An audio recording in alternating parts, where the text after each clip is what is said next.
Hello friends, welcome to Sasika kitchen. நம்ம கிச்சனில் ரவா பொங்கல் எப்படி செய்யலாங்கிறத பார்க்கலாம். பொதுவாக ரவையில் நம்ம உப்புமா, கிச்சடி இந்த மாதிரி தான் செய்வோம். பொங்கல் செய்யும்போது டேஸ்ட்டும் ரொம்ப நல்லா இருக்கும். உங்களுக்கு காலையில் ஆஃபீஸ்க்கு போகிறவங்க, ஸ்கூலுக்கு குழந்தைகளை அனுப்பும்போது இந்த பொங்கல் மாவு இல்லாத நேரத்தில் 10 நிமிஷத்தில் ரொம்ப டக்குன்னு நம்ம அந்த பொங்கல் ரெடி பண்ணிடலாம். அதுக்கு நம்ம ரவை 1 கப் எடுத்துருக்குறோம். இதுக்கு எந்த கப்பில் நீங்கள் எடுக்கிறீங்களோ அந்த இதில் பாதி அளவு பாசிப்பருப்பு எடுத்துக்கிறோம். மிளகு, சீரகம், முந்திரி பருப்பு, இஞ்சி, கருவேப்பிலை எடுத்துருக்குறோம். நம்ம எப்பயும் பொங்கல் தாளிக்கிறோம்னா தான் தாளிக்க போகிறோம். இப்போ எப்படி செய்யலாங்கிறத பார்க்கலாம். இந்த பொங்கல் நம்ம செய்யும்போது ஒரு பொருள் ஒன்று சேர்க்க போகிறோம். அது சேர்க்கும்போது பொங்கல் இன்னும் நல்லா சாஃப்டாக இருக்கும். அது என்னங்கிறத நம்ம பாருங்கள். வீடியோவை ஸ்கிப் பண்ணாமல் ஃபுல்லாக பாருங்கள். இப்போ நம்ம எப்படி செய்யலாங்கிறத பார்க்கலாம். ரவா பொங்கல் ரெடி பண்ணுறதுக்கு நம்ம எடுத்து வச்சிருந்த பாசிப்பருப்பை நம்ம வறுத்துக்கிறோம். ஒரு கடாயில் சும்மா லைட்டாக பச்சை வாடை போகிற அளவுக்கு வறுத்தா போதும்.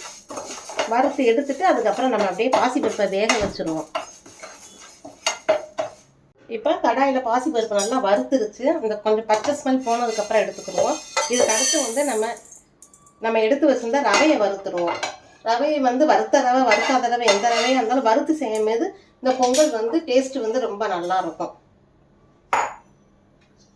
ரவையை லேசாக வறுத்துக்கிடுவோம். நல்லா வாசமாக இருக்கும் ரவை வறுக்கும்போது. ரவையோட கலர் மாறாத அளவுக்கு நல்லா லேசாக வறுத்து எடுத்துக்கிடுவோம். இப்போ ரவை நல்லா வறுத்துருச்சு. அடுத்து நம்ம வறுத்து வச்சிருந்த பாசிப்பருப்பை வேக வச்சிடலாம். இப்போ நம்ம எடுத்து வச்சிருந்த பாசிப்பருப்பை வேக போட்டுடலாம். நம்ம இதில் ஒரு அரை கப்பு பாசிப்பருப்பு எடுத்தோம். அதுக்கு 1 கப்பு தண்ணி சேர்த்துக்கிடுவோம். தண்ணி சேர்த்து பாசிப்பருப்பை வேக வச்சிடலாம். குக்கரில் வெந்துச்சுன்னா கொஞ்சம் நல்லா குலைவாக இருக்கும். 1.5 கப்பு கூட ஊற்றிக்கோங்க தண்ணி. குக்கரில் ஒரு 4-5 விசில் விட்டுருவோம்.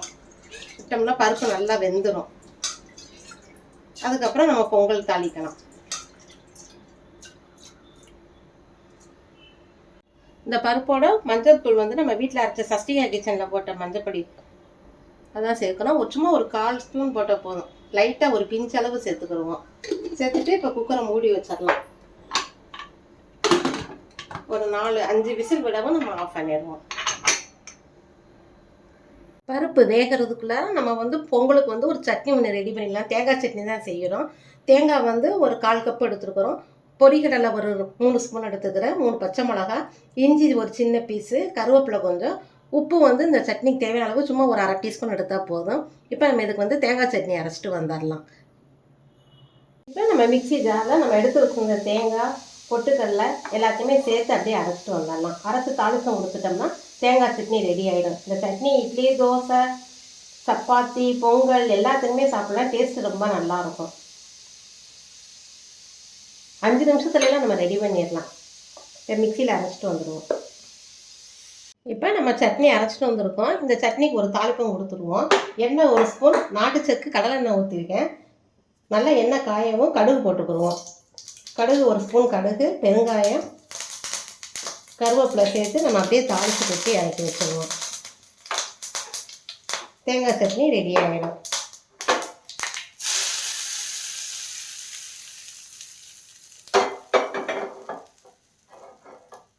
இப்போ நம்ம கடாயில் ஒரு 2 ஸ்பூன் நெய் சேர்த்துருக்குறோம். நெய் நல்லா காயவும் நம்ம முந்திரி பருப்பு ஒரு 20 முந்திரி பருப்பு எடுத்துருக்குறோம். இதை லேசாக வறுத்து எடுத்துருவோம். பொங்கலுக்கு முந்திரி பருப்பு போடும்போது டேஸ்ட் ரொம்ப நல்லா இருக்கும். கொஞ்சம் கலர் மாறினவுடனே எடுத்துடலாம். இப்போ முந்திரி பருப்போட கலர் மாறிடுச்சு. இப்போ எடுத்துட்டு நம்ம எடுத்து வச்சுருந்த மிளகு, சீரகம் சேர்த்து அப்படியே நம்ம பொங்கலாக தாளிச்சிடலாம். இந்த பொங்கல் ரொம்ப வேகமாக ரெடி பண்ணிடலாம். நம்ம பருப்பு வேகிறதா உங்களுக்கு நேரமாக இருக்குமே ஒழிய பொங்கல் வேகமாக ரெடி பண்ணிடலாம். நம்ம எடுத்து வச்சுருந்த மிளகு, சீரகம், இஞ்சி, ஒரு சின்ன மிளகா வத்தல் எடுத்துருக்குறோம். தாளிச்சிடலாம். மிளகு கொஞ்சம் செவக்கவே நம்ம எடுத்து வச்சிருந்த சீரகத்தை சேர்த்து வெளியே விடலாம். சீரகம், கருவேப்பிலை, இஞ்சி எல்லாமே சேர்த்துடலாம்.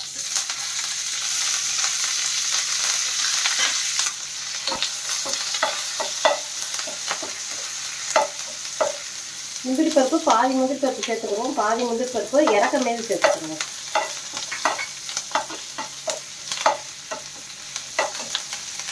இப்போ முந்திரி பருப்பு, மிளகு, சீரகம்லாம் நல்லா வறுத்துருச்சு. நம்ம வந்து 1 கப்பு ரவை எடுத்துருக்கோம். அதுக்கு வந்து 2½ கப்பு தண்ணி சேர்த்துக்கிடுவோம்.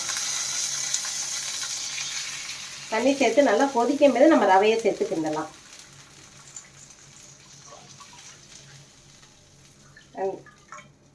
2 கப்பு தண்ணி சேர்த்துக்கிறோம். இப்போ ஒரு 1/2 கப்பு தண்ணி சேர்த்துக்கிடுவோம். 2½ கப்பு ஆயிருச்சு.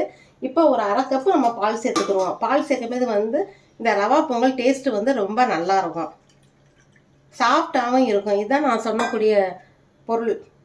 பொங்கல் வந்து ரொம்ப சாஃப்டாக இருக்கிறதுக்குரிய டிப்ஸு. இப்போ இதை அப்படியே நம்ம நல்லா கொதிக்க விடலாம். இதுக்கு தேவையான அளவு உப்பும் சேர்த்துக்கிடுவோம்.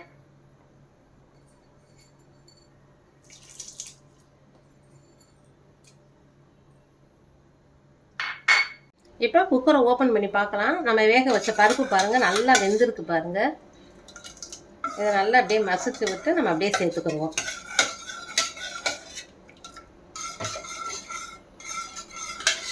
ரவையை சேர்த்து ரவை நல்லா வெந்ததுக்கப்புறம் நம்ம பாசிப்பருப்பு சேர்க்கலாம்.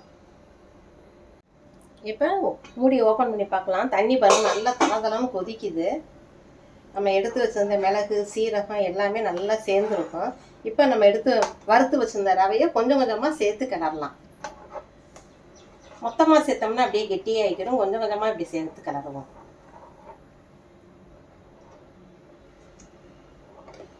ஒரு சின்ன சின்ன டிப்ஸ் நம்ம கரெக்டாக செஞ்சோம்னா பொங்கல் வந்து ரொம்ப நல்லாயிருக்கும், சாஃப்டாக இருக்கும். உங்களுக்கு அரிசி பொங்கல் மாதிரியே இருக்கும். அதை காட்டிலுமே டேஸ்ட்டு ரொம்ப நல்லா இருக்கும். இது நல்லா ரவை வெந்ததுக்கப்புறம் நம்ம பருப்பு சேர்த்துக்கிறோம்.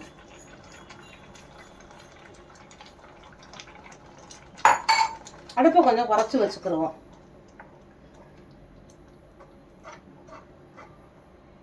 இப்போ ரவை நல்லா வெந்துருச்சு பாருங்க. இப்போ நம்ம வேக வச்சிருந்த பருப்பை வந்து இப்போ சேர்த்துருவோம்.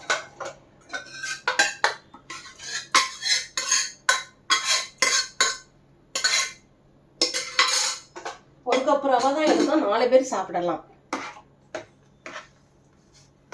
அடுப்பை நல்லா நம்ம குறைச்சி வச்சாவே ஒரு 5 நிமிஷம் மூடி வச்சிருவோம். அப்படியே அந்த ரவை பருப்பு எல்லாமே சேர்ந்து வரும்.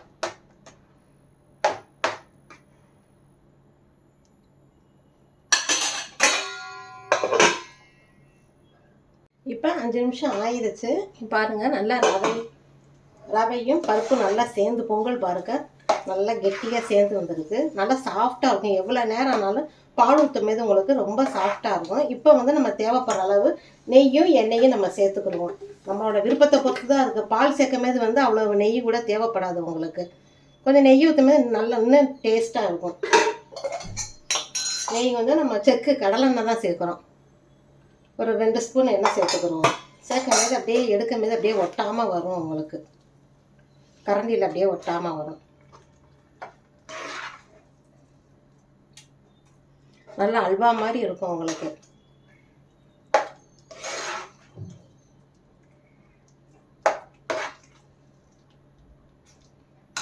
இதெல்லாம் மல்லித்தலையும் கருவேப்பிலையும் நம்ம எடுத்து வச்சிருந்ததை அப்படியே லைட்டாக தூவி விட்டுருவோம். தூவி விட்டு இறக்கணும்னா ரவா பொங்கல் ரெடி ஆயிடும். டேஸ்ட்டு ரொம்ப நல்லா இருக்கும்.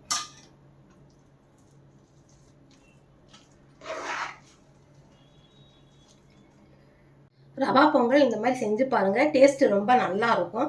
நம்ம ஹோட்டல் டேஸ்ட்டில் சாப்பிட்ட மாதிரியே இருக்கும். சட்னி சாம்பார், தேங்காய் சட்னி சாம்பார் வச்சு சாப்பிட்டா வயிறு நல்லா ஃபில்லாக இருக்கும். டேஸ்ட்டுமே ரொம்ப நல்லா இருக்கும். இங்கே பாருங்கள் நம்ம எடுத்தோம்னாலுமே பாருங்கள் பொங்கல் பாருங்கள் உங்களுக்கு அப்படியே ஸ்பூனில் கூட ஒட்டாது. ரொம்ப ரொம்ப நல்லாயிருக்கும். செஞ்சு பாருங்கள். உங்கள் கருத்துக்களை கமெண்ட் பாக்ஸில் தெரியப்படுத்துங்க. உங்களுக்கு இந்த வீடியோ பிடிச்சிருந்ததுன்னா சஷ்டிகா கிச்சனை லைக் பண்ணுங்கள், ஷேர் பண்ணுங்கள், சப்ஸ்கிரைப் பண்ணுங்கள். ஓகே, பாய்.